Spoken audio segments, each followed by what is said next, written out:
So ఇప్పుడు మనం కేటీఆర్ నివాసం నుంచి రాజు మనకు మరిన్ని డీటెయిల్స్ అందించడానికి సిద్ధంగా ఉన్నారు. రాజు. ఎస్ అమూల్య, కేటీఆర్ నివాసం నందినగర్ నివాసం వద్ద కార్యకర్తలు అదేవిధంగా మంత్రులు కూడా ఎస్ కేటీఆర్ నివాసం వద్ద తాజాగా ప్రస్తుతం అయితే కేటీఆర్కు ఏదైతే పిటిషన్ హైకోర్టులో క్వాష్ పిటిషన్ కొట్టివేసిన తర్వాత కేటీఆర్ నివాసానికి ఒక్కొక్కరు కూడా చేరుకుంటున్న పరిస్థితి కనిపిస్తూ ఉంది. సో మనం చూస్తూ ఉన్నాము కేటీఆర్ నివాసానికి మాజీ మంత్రులు ప్రశాంత్ రెడ్డి, అదేవిధంగా జగదీశ్వర్ రెడ్డి, ఎమ్మెల్సీ కవిత, అదేవిధంగా మాజీ మంత్రి హరీష్ రావు ఒక్కొక్కరుగా కొద్దిసేపటి క్రితమే కేటీఆర్ నివాసానికి చేరుకోవడం జరుగుతూ ఉంది. అదేవిధంగా పార్టీ నేతలు భారీగా కూడా తరలి వస్తున్న పరిస్థితి కనిపిస్తూ ఉంది. ఏదైతే హైకోర్టులో కేటీఆర్ వేసినటువంటి క్వాష్ పిటిషన్ కొద్దిసేపటి క్రితమే హైకోర్టు కొట్టివేయడం జరిగింది. ఈ నేపథ్యంలోనే పార్టీ కార్యాచరణ, సో తదుపరి కార్యాచరణ ఏం చేయబోయాలన్న దానిపై కూడా ఒక విస్తృతమైన కార్యాచరణ రూపొందిస్తున్నట్టుగా కూడా తెలుస్తోంది. ముఖ్యంగా ఏం చేయాలి, ప్రస్తుతం ఈ తీర్పు ప్రతికూలంగా వచ్చిన నేపథ్యంలో సో దీన్ని మరొకసారి డివిజన్ బెంచ్లో సవాల్ చేయాలా, లేదంటే సుప్రీంకోర్టుకు వెళ్ళాలా, లేదంటే ఆ తర్వాత ఏం చేయాలన్న దానిపై కూడా పార్టీ నేతలతో అయితే సుదీర్ఘంగా అక్కడ కేటీఆర్ చర్చలు జరుపుతున్న పరిస్థితి కనిపిస్తూ ఉంది. ముఖ్యంగా మనం చూసుకున్నట్టయితే ఏదైతే ఫార్ములా ఈ రేస్ కేసు ఏదైతే ఉందో గతంలో ఎన్నికల కోడ్ అమలులో ఉండగా 46 కోట్లకు సంబంధించినటువంటి అవకతవకలు జరిగాయి. అది ఎన్నికల కోడ్ అమలులో ఉండగా క్యాబినెట్ రిజల్యూషన్ లేకుండా కూడా, క్యాబినెట్ అప్రూవల్ లేదు, అదేవిధంగా ఆర్బీఐ అనుమతి లేకుండా కూడా విదేశీ సంస్థలకు చెల్లింపులు చేశారని చెప్పేసి కూడా ప్రధాన ఆరోపణల నేపథ్యంలో ఏసీబీ అయితే ఆ కేసు నమోదు చేయడం జరిగింది. ఈ నేపథ్యంలోనే కేటీఆర్కు ఇప్పటికే ఆయనపై ఎఫ్ఐఆర్ కూడా నమోదు చేయడం జరిగింది. ఆయనకు ఇప్పటికే పలుమార్లు అంటే విచారణ కూడా రావాలని చెప్పేసి కూడా కోరడం జరిగింది. నిన్న విచారణ సందర్భంగా కూడా ఆయన అడ్వకేట్తో వెళ్తే కూడా అనుమతి కూడా లేదని చెప్పడం జరిగింది. ఆ తర్వాత ఆయన లెటర్ కూడా ఏసీబీ అధికారులకు ఇవ్వడం జరిగింది. సో ఈ నేపథ్యంలోనే దీంతో పాటు ఒకవైపు ఏసీబీ కేసు ఈ విధంగా ఉంటే మరొక వైపు ఈడీ కూడా ఆయనకు ఇదే కేసులో నోటీసులు కూడా ఇవ్వడం జరిగింది. ముఖ్యంగా విచారణకు కూడా రావాలని చెప్పి కూడా చెప్పడం జరిగింది. అయితే ఈ రోజు విచారణ ఉండింది. ముఖ్యంగా అయితే నిన్న ఆయన ఈడీకి కూడా లెటర్ రాయడం జరిగింది. ఎందుకంటే కోర్టు ఏదైతే తీర్పు ఇంకా పెండింగ్లో ఉన్న నేపథ్యంలో నేను తదుపరి విచారణకు వస్తాను అని చెప్పి కూడా ఆయన చెప్పడం జరిగింది. దానికి ఈడీ కూడా రిప్లై కూడా ఇవ్వడం జరిగింది. తదుపరి తేదీని కూడా ప్రకటిస్తామని చెప్పి ఈడీ కూడా చెప్పడం జరిగింది. సో తాజాగా ఈ రోజు ఏదైతే హైకోర్టు ఏదైతే కేటీఆర్ వేసినటువంటి పిటిషన్ను కొట్టివేయడం జరిగిందో, క్వాష్ పిటిషన్ను, సో ఏం చేయాలన్న దానిపై అయితే పార్టీ నేతలు అయితే ఇక్కడ సుదీర్ఘంగా చర్చలు జరుపుతున్న పరిస్థితి కనిపిస్తూ ఉంది. ఇక్కడ ఒక గంభీరమైన పరిస్థితి అయితే కనిపిస్తూ ఉంది. ఎవరు కూడా ఇక్కడ పార్టీ కార్యకర్తలు కానీ నాయకులు కానీ బయట మాట్లాడడానికి నిరాకరిస్తున్న పరిస్థితి కనిపిస్తూ ఉంది. అందరూ కూడా సో కేటీఆర్ని కలవడానికి లోపలికి వెళ్తున్న పరిస్థితి కనిపిస్తూ ఉంది. మనం విజువల్స్లో చూస్తూ ఉన్నాము కేటీఆర్ నివాసానికి ఒక్కొక్కరు కూడా మాజీ ప్రజాప్రతినిధులు, ప్రస్తుత ఎమ్మెల్యేలు, మాజీ మంత్రులు, ఇతర ముఖ్య నాయకులు, పార్టీ నేతలు వీళ్ళందరూ కూడా కేటీఆర్ నివాసానికి అయితే వస్తున్న పరిస్థితి కనిపిస్తూ ఉంది. ఇక్కడ కేటీఆర్ నివాసం వద్ద అయితే కార్యకర్తలు అదేవిధంగా పార్టీ నేతలు అందరూ కూడా వస్తున్న పరిస్థితి కనిపిస్తూ ఉంది. ఏం చేయాలి, సో తదుపరి కార్యాచరణ ఏంటి అన్న దానిపై అయితే పార్టీ నేతలతో మాట్లాడుతున్న పరిస్థితి కనిపిస్తూ ఉంది. ఇది కేవలం రాజకీయ కుట్రతోనే కాంగ్రెస్ ప్రభుత్వం ఈ కేసు పెట్టిందని చెప్పేసి కూడా ఇప్పటికే బీఆర్ఎస్ నేతలు పదే ఆరోపణలు చేస్తూ ఉన్నారు. కాంగ్రెస్ ప్రభుత్వం ఏడాది పూర్తవుతున్న తరుణంలో కూడా ఇప్పటికే ఇచ్చిన హామీలను పూర్తి చేయడం లేదు. కేవలం కేసులతోటి అటెన్షన్ డైవర్షన్ పాలిటిక్స్ చేస్తూ ఉన్నారని చెప్పి కూడా ఇప్పటికే నేతలు చెప్తున్న పరిస్థితి కనిపిస్తూ ఉంది. సో ఏం చేయబోతా ఉన్నారు బీఆర్ఎస్ నేతలు అన్న దానిపై కూడా సో మనం చూస్తూ ఉన్నాము. సో మీడియాతో ఎవరైనా మాట్లాడతారా? మాజీ మంత్రి తలసాని శ్రీనివాస్ యాదవ్ ఇప్పుడే బయటికి రావడం జరిగింది. సో ఆయన ఏం మాట్లాడుతున్నారు అంటే పై ఉన్నత న్యాయస్థానాలకు వెళ్ళే అవకాశం ఉంది? చర్చలు జరుగుతున్నాయి, డిస్కస్ చేస్తాం. సో ఇది చూస్తున్నాము, మాజీ మంత్రి తలసాని శ్రీనివాస్ యాదవ్ చెప్తా ఉన్నారు చర్చలు అయితే జరుగుతూ ఉన్నాయి.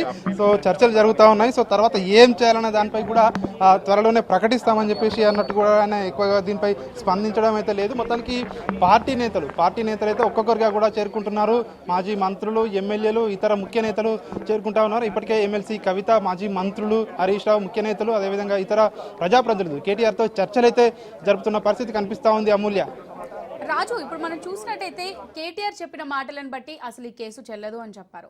బట్ ఇప్పుడు హైకోర్టు వాదనలు విన్న తర్వాత అటు ఏసీబీ వాదనలు చూసినట్టయితే కేటీఆర్ అక్రమాలకు నేరానికి పాల్పడ్డట్టు ప్రాథమికంగా రుజువైంది. కేబినెట్ ఆర్థిక శాఖ ఆమోదం లేకుండానే చెల్లింపులకు పాల్పడ్డారు అని ఏసీబీ తరపు న్యాయవాదులు గట్టిగా వాదించారు. ఇటు కేటీఆర్ తరపున న్యాయవాదనలు బలంగా ఉన్నప్పటికీ హైకోర్టు తోసిపుచ్చింది ఈ క్వాష్ పిటిషన్ అయితే.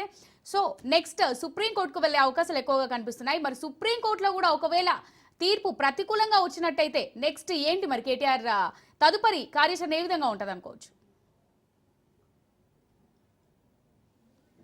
ముఖ్యంగా ఇటు బీఆర్ఎస్ నేతలు అదేవిధంగా ఇటు కేటీఆర్ ముఖ్యంగా ఒకటే చెప్తా ఉన్నారు. ఇది ఏదైతే కోర్టు ఇప్పటికే అంటే ఏసీబీ ఇప్పుడు కేసు విచారణలో ఉంది, ఇంకా ఇందులో పూర్వాపరాలు కూడా ఇవన్నీ కూడా విచారణలో భాగంగా తేలాల్సి ఉంది అని చెప్పేసి ఏసీబీ తరఫున వాదనలు అయితే వినిపించడం జరిగింది. ఇప్పటికే ఏసీబీ ఆల్రెడీ ఇది కేసు టేకప్ చేసింది, ఎఫ్ఐఆర్ కూడా చేయడం జరిగింది. సో ఇప్పుడు దీన్ని క్వాష్ చేయలేమని చెప్పేసి ఏదైతే హైకోర్టు చెప్పడం జరిగిందో సో దీనిపైనే సో తర్వాత ఏం చేయాలన్న దానిపై అయితే చర్చలు అయితే జరుగుతూ ఉన్నాయి లోపల.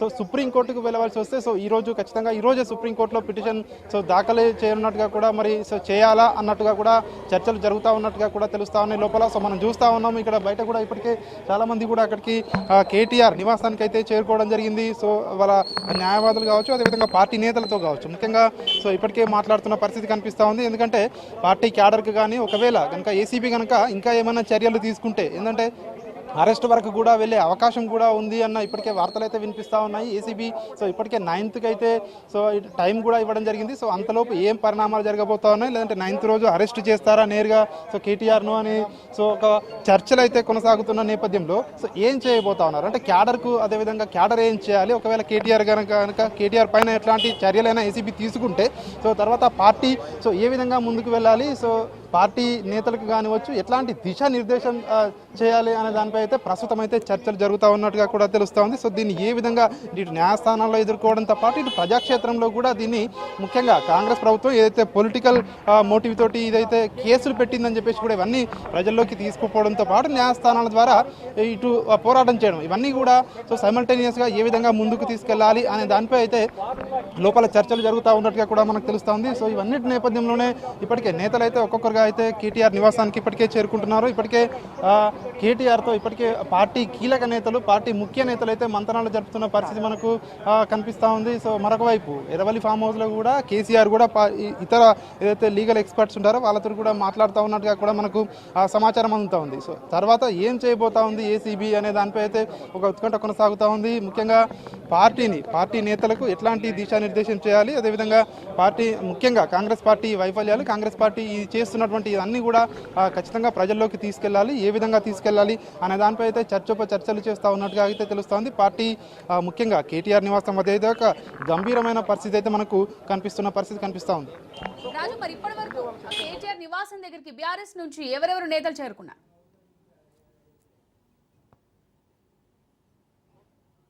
అయితే మాజీ మంత్రులు చేరుకోవడం జరిగింది. ఇటు ప్రశాంత్ రెడ్డి, అదేవిధంగా జగదీశ్వర్ రెడ్డి, మాజీ మంత్రి తలసాని శ్రీనివాస్ యాదవ్, అదేవిధంగా మాజీ ఎమ్మెల్యేలు, ముఖ్యంగా బీఆర్ఎస్ కీలక నేతలు హరీష్ రావు, అదేవిధంగా ఎమ్మెల్సీ కవిత వీళ్ళందరూ కూడా లోపల ఉన్నారు. సో మాజీ ప్రజాప్రతినిధులు కూడా ఉన్నారు, బీఆర్ఎస్ కీలక నేతలు లోపల ఉన్నారు. సో చర్చలు జరుపుతూ ఉన్నారు. సో ఈ రోజు అంటే ఒకవేళ ముఖ్యంగా ఇప్పటికీ ఏసీబీ ఇంకా కూడా దూకుడు పెంచే అవకాశం ఉన్నట్టుగా కూడా ఇటు బీఆర్ఎస్ నేతలకు ఇప్పటికే తెలుస్తూ ఉన్నట్టు మనకు సమాచారం ఉంటుంది. ఎందుకంటే ఏసీబీకి అనుకూలంగా ఇప్పటికే కోర్టు కేసులో ఇప్పుడు తీర్పు రావడం జరిగింది.